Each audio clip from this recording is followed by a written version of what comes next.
It was Eddie Hearn, main man at Matchroom Boxing. What do you think about tonight's performance with Subriel and Liam Paro? I mean, well, firstly, you always look to say that it was a bad performance from Subriel rather than sometimes saying it was a brilliant performance from Liam Paro. So I think we should give the credit to Liam Paro. I thought he boxed fantastically well. You know, after 3 or 4 rounds, I expected Subriel to come on. You know, and it's like the end of the 6th round was the first time that he started to actually look dangerous. But Liam boxed really well. You know, he fought at times. He moved very well. He created angles. You know, I thought Subriel looked a little bit flat at times in there. Sometimes that can be the weight. Sometimes that can be the occasion, pressure. Who knows? But I think we should give the credit for a great performance to Liam Paro. And that's what I was going to ask you. Do you think, you know, with everything going on, Matias kind of slept on, you know, Paro? Maybe, you know, I mean, the ring walk, and you know, everyone's talking about, obviously, he's FaceTiming Prograis yesterday, and people are talking about Teofimo Lopez, but again, you're kind of searching for an excuse rather than just saying he got beat by the better man, you know? So, did that scrap plans, you know, going forward? Well, I mean, it's boxing, isn't it? You scrap plans in Puerto Rico, but then you make plans in Australia. So, you know, it was a big upset. You know, I don't think many expected it. I know how good Liam was. I felt like he'd give him a great fight. I also felt like Subriel was a big favourite in the fight. So it's a big upset. And obviously it's a blow for Subriel, it's a blow for Puerto Rican boxing, but it's a massive plus for Australian boxing. So, you know, it's the sport. Who's some guys you think Liam would look good, you know? I mean, look, he could jump into a massive fight, you know, a massive unification, maybe with Haney, Teofimo, Pitbull Cruz. Yeah, he could fight Ryan Garcia. You know, so I think he's got a lot of options right now. He's got a mandatory with Richardson Hitchens as well, which will have to be dealt with at some point. You think guys will want to, of course, yeah, get after him? Yeah, a little bit more? I think the perception is that, you know, he's beatable, but he's also undefeated. You know, he's also just come to Puerto Rico and beat Subriel Matias. So you can't say that he doesn't have the ability or he doesn't have the skill. And if he's boxing in Australia, he's going to be very difficult to beat. Now, you said you weren't too keen on putting Haney versus Matias next, but what about, let's say the IBF doesn't call for the mandatory right away. Yeah. What about Haney versus Paro? Yeah, it's a great fight. You know, great fight. Devin's obviously boxed in Australia twice already, so he's a name out there. You know, that could be an option.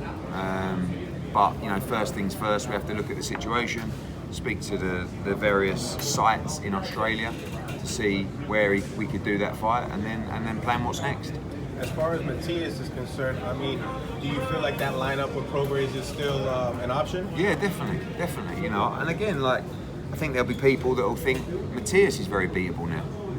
You know, you get a lot of people after the fact say, "Oh, he's not that good, Matias." Oh, but they wouldn't fight him.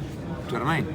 Now, maybe they'll fight him, but at the same time, you know, we have to make sure that it's the right fight for him now. He's going to be very disappointed, very frustrated, because, you know, our plan was to come back to the Coliseum in November in a really big fight, and now he's got to rebuild, and that's you know, disappointing for him. But I'm sure he'll be back. Well, what challenger do you have in mind for that fighting?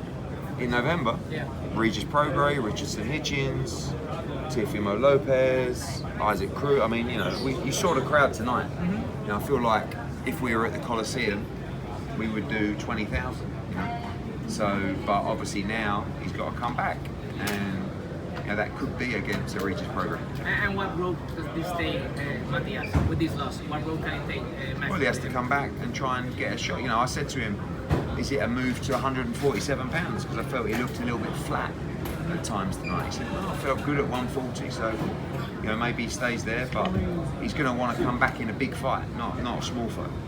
How does Jack Catterall fit in this mix? Yeah, I mean, he's already messaged me. You know, everyone wants to fight Paro now, but you know, a lot of these guys had a chance to fight Subriel, and they didn't want to fight him. So Liam rolled the dice. He took the chance, and you know, he reaps the dividends. Do you think it'll be easy for you to make fights for him now? Who? Matias. Easier. You know, he's still a brilliant fighter. He's still a very dangerous fighter.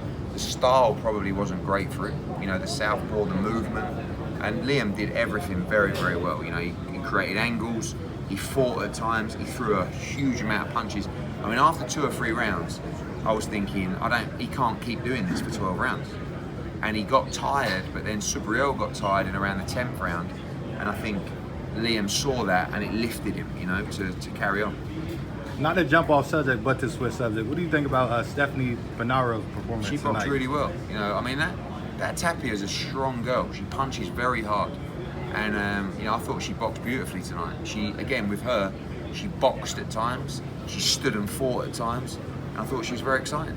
How quick do you think we could see, you know, that possible matchup between her and Sandy Ryan? I mean, Sandy would be ready for it. You know, it's whether Stephanie believes she's ready to fight for the world title. Maybe one fight more, or maybe she could go straight into it. Are you satisfied with all the matches? Are you Yeah, I satisfied? mean, the card was amazing. The atmosphere was amazing. Obviously, it was a big blow for Puerto Rican boxing that Subriel lost. But from a TV perspective, from an event perspective, it was fantastic. So we know that the support is here. We know that the infrastructure is here. We know that the knowledge is here for boxing. So we'd love to come back.